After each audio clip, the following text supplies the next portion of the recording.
Hello दोस्तों, welcome my YouTube channel जनता भोजपुरी। तो दोस्तों कैसे हैं आप लोग? उम्मीद है शानदार और ज़बरदस्त होंगे।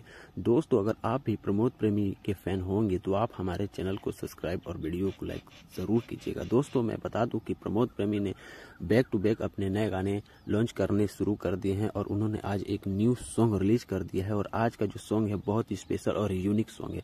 दोस्तों मैं बता दूँ कि उस गाने का नाम है पियवा नदान और इस गाने को छोटन मनीष जी ने लिखा है और म्यूजिक आर्या शर्मा जी ने दी है।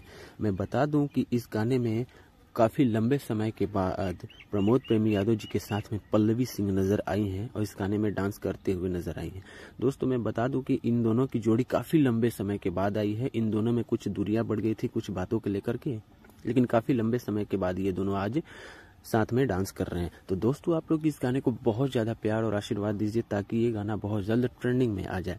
दोस्तों अगर मेरे द्वारा बताई गई जानकारी आपको अच्छी लगी होगी तो प्लीज़ आप हमारे चैनल को सब्सक्राइब और वीडियो को लाइक ज़रूर कीजिएगा और कमेंट सेक्शन में अपनी राय देना ना भूलें कि आपको ये गाना और ये इन दोनों की जोड़ी कैसी लगी। तो दोस्तों मिलते हैं नेक्स्ट वीडियो में, तब तक के लिए स्वस्थ रहें, मस्त रहें। जय हिंद, जय भारत, धन्यवाद दोस्तों।